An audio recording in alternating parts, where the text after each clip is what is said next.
Bismillahirrahmanirrahim. Assalamualaikum warahmatullahi wabarakatuh. Perkenalkan, nama saya Devin Ardiansah. Saya perwakilan dari kelompok 8, yang mana kami beranggotakan 3 orang. Yang pertama yaitu saya sendiri, yang kedua ada Adelia Wulandari, yang ketiga ada Revi Putri Nabila. Baiklah, pada kesempatan kali ini kami akan membahas mengenai sampel, instrumen, dan teknik pengumpulan data.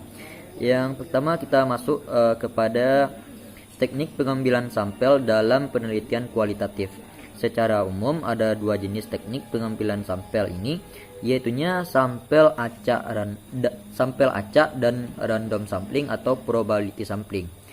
Yang kedua itu sampel tidak acak atau non random sampling atau non probability sampling. Yang pertama kita masuk terlebih dahulu kepada random sampling atau probability sampling, yaitunya adalah cara pengambilan sampel yang memberikan kesempatan yang sama untuk diambil pada setiap elemen populasi.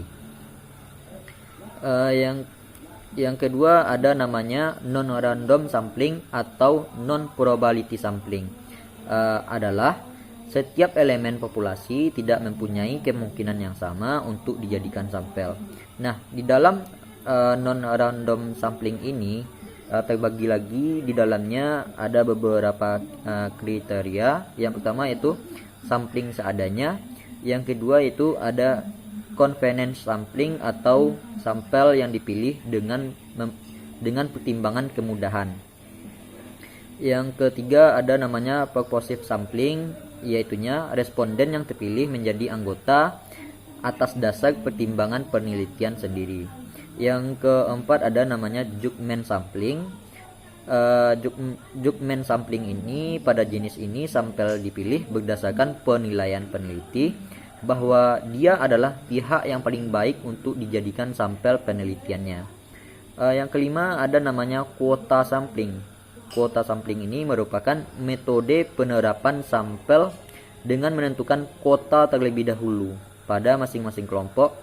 Sebelum kota masing-masing kelompok terpenuhi, penelitian belum dianggap selesai.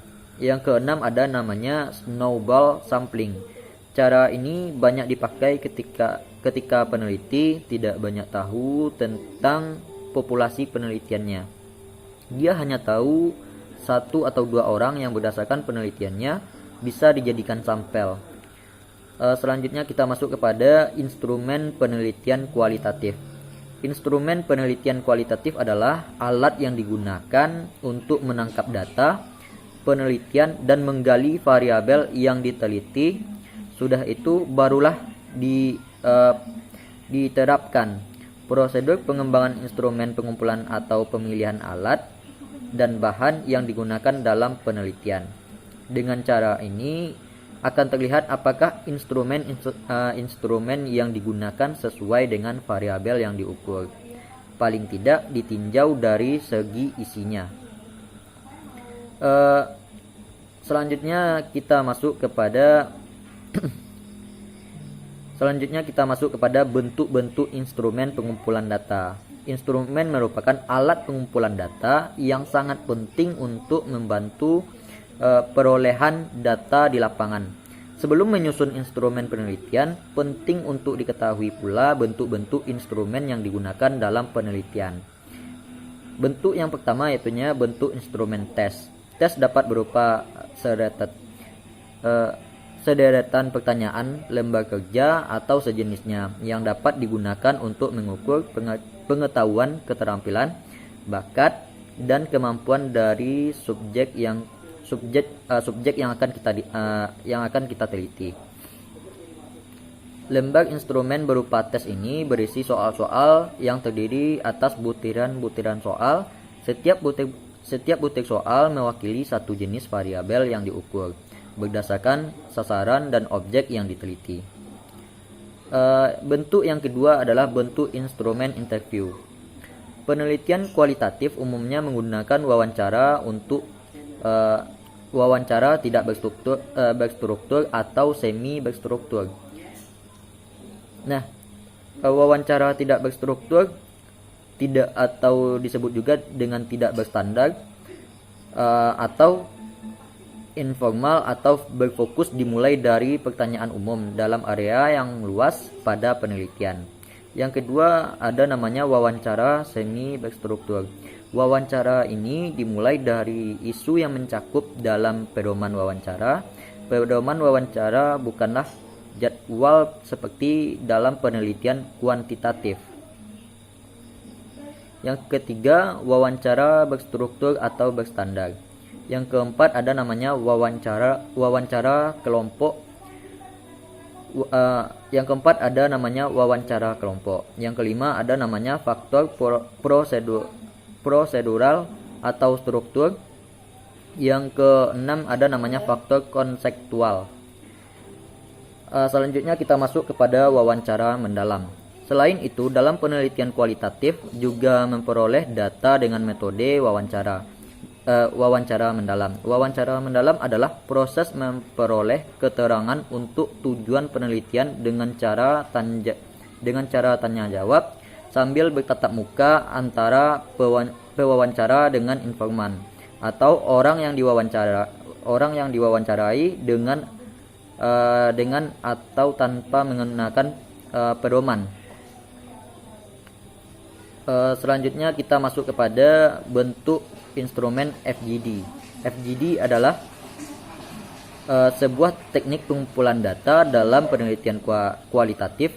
Karena FGD sendiri ialah sebuah teknik pengumpulan data, maka FGD dilakukan untuk mengumpulkan data tertentu, bukan untuk diseminasi informasi dan bukan pula untuk membuat keputusan. Sehubungan dengan itu, ketika akan memilih untuk menggunakannya, setiap penyelenggara FGD harus merumuskan atau menetapkan data yang akan dikumpulkan dengan melakukan GGD. Pada dasarnya, FGD adalah suatu wawancara mendalam yang dilakukan oleh peneliti dengan sekelompok orang dalam waktu tertentu. Nah, kepanjangan dari FGD ini ialah Focus Group Discussion. Selanjutnya kita masuk kepada bentuk instrumen observasi. Observasi dalam sebuah penelitian diartikan sebagai pemusatan perhatian terhadap suatu objek dengan melibatkan seluruh indera untuk mendapatkan data. Observasi merupakan pengamatan langsung dengan menggunakan penglihatan, penciuman, pendengaran, perabaan, atau kalau perlu dengan pengecapan. Instrumen yang digunakan dalam observasi dapat berupa pedoman, pengamatan, tes, kuesioner, rekaman gambar, dan rekaman suara. Selanjutnya kita masuk kepada bentuk instrumen dokumen.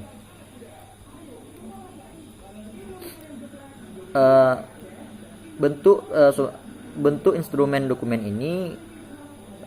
instrumen dokumen ini terbagi lagi menjadi beberapa. Yang pertama yaitu dokumen resmi. Dokumen resmi berupa dokumen atau berkas yang dikeluarkan oleh suatu lembaga secara resmi, misalnya lapor nilai akhir semester dan arsip sejarah.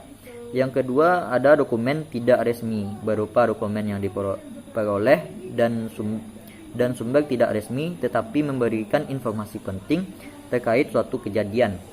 Yang ketiga ada namanya dokumen primer. Dokumen primer ini berupa dokumen yang diperoleh dan sumber asli atau orang yang menjadi informan dalam penelitian tersebut. Yang keempat ada dokumen sekunder. Dokumen sekunder ini berupa dokumen yang diperoleh selain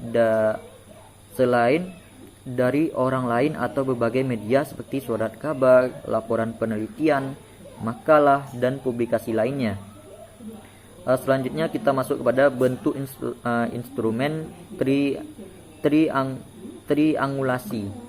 Triangulasi adalah metode yang digunakan dalam penelitian kualitatif untuk memeriksa dan menetapkan validitas dengan menganalisa berbagai perspektif.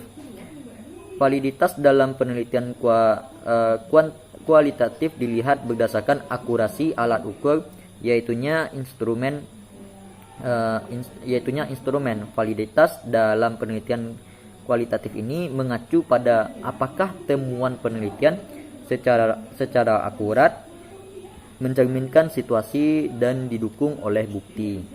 Nah, baik, mungkin sekian dulu penjelasan dari saya mengenai